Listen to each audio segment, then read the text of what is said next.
வணக்கம் sir. Arjun sir. இன்னைக்கு பார்த்தீங்கன்னா, தென் மாவட்டத்தில தொடர்ந்து பதட்டமான சூழ்நிலை இருந்துகிட்டு இருக்கு. அது மேலும் அதிகரிச்சுட்டு போற மாரி தான் இருக்கு.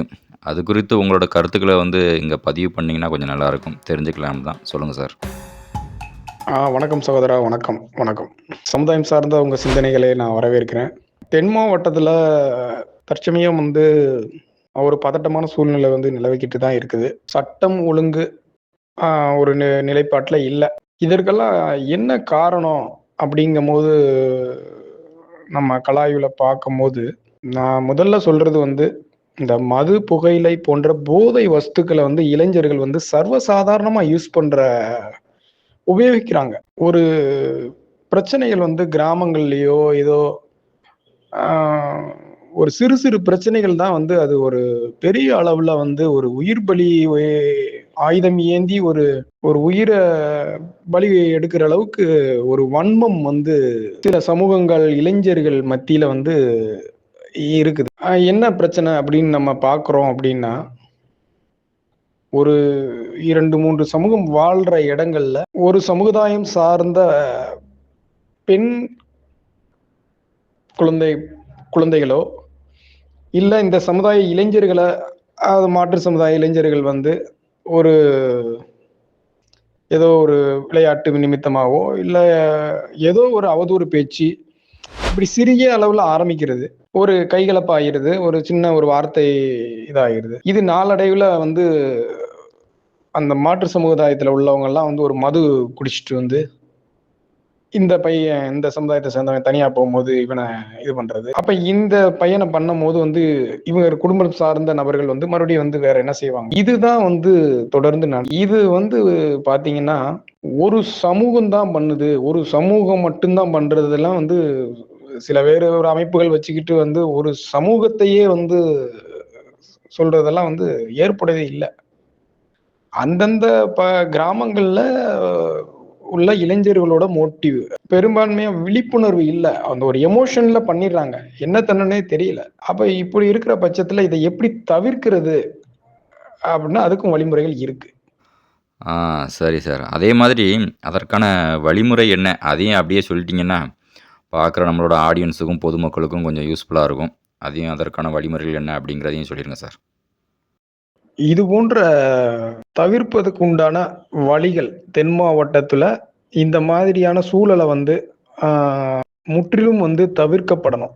அதற்கு எத முன்னெடுக்கலாம் அப்படின்னு பார்த்தீங்க அப்படின்னா, ஒவ்வொரு கிராமத்திலயோ இந்த மாரி ஒரு கோவில் திருவிழா சமயமோ, ஆ ஒரு விளையாட்டு போட்டி நடைபெறும் சமயமோ, இல்ல ஒரு பெண் குழந்தைகள், ஆ மாணவிகள் இந்த மாரி கல்லூரி செல்லும் மாணவியர்களுக்கு ஒரு மாற்று சமுதாயத்தை சேர்ந்த நபர் ஒரு ஈர்ப்பால ஒரு தொந்தரவு குடுக்க பிரச்சனைகள் நடக்கும்போதும், அந்தந்த ஊர்ல இருக்கிற அ பெரியவங்க கொஞ்சம் நடுநிலைமையோட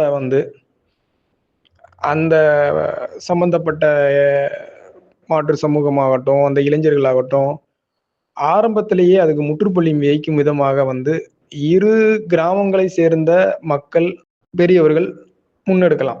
2ஆம் பட்சத்துல காவல்துறை ஒரு நல்லிணக்கத்தோட, மக்கள்ட்ட ஒரு நல்லிணக்கத்தோட இந்த தென் மாவட்ட பகுதியில அனைத்து இடங்களிலும் அந்த சிறு சிறு பிரச்சனைகள அவங்களே ஒரு நட்பு ரீதியா அந்த ஊர் பெரியவர்களோட துணையோடு இது போன்ற சம்பவங்கள நட்பு ரீதியாவே அணுகி ஒரு சுமூக தீர்வு கிடைக்கிறதுக்கு வழிவகை பண்ணலாம்.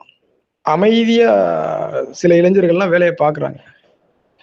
அந்த கிராமத்துல ஒரு மாற்று சமுதாயத்த சேர்ந்தவங்க அந்த தன்னிச்சையா அந்த கிராமத்துல உள்ள பெண்களையோ, அ அந்த இளைஞர்களையோ ஏதோ ஒரு அவதூறு பேச்சு, ஆ ஒரு தேவையில்லாத விஷயங்கள கொண்டு ஒரு மது போதையிலயோ ஏதோ ஒரு ஆபாச பேச்சு, ஏதோ ஒரு விஷயத்துல ஒரு தொந்தரவு குடுக்கும் பட்சத்துல, இந்த கிராமத்து இளைஞர்களும் அத எப்படி கையாளணுங்கிற விஷயம் தெரியல. அத இப்ப எவ்வளவோ சட்டங்கள் இருக்குது, காவல்துறை இருக்குது. ஆம் அணுகி வந்து அதை எப்படி சுமூக தீர்வு எடுக்கலாங்கிறத வந்து அவங்க அதை விடுத்து ஆயுதம் ஏந்திதான் தீர்வு கிடைக்கும் என்ற நிலைப்பாட்டுக்கு தள்ளப்படுகின்றனர் என்பதே உண்மை. உண்மதான் சார். உண்மதான்.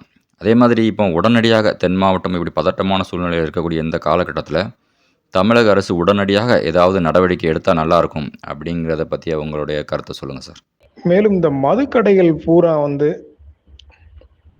தென் மாவட்டத்துல உள்ள கால நேர அளவை வந்து குறைப்பதற்குண்டான நடவடிக்கைய அரசு மேற்கொள்ளணும்.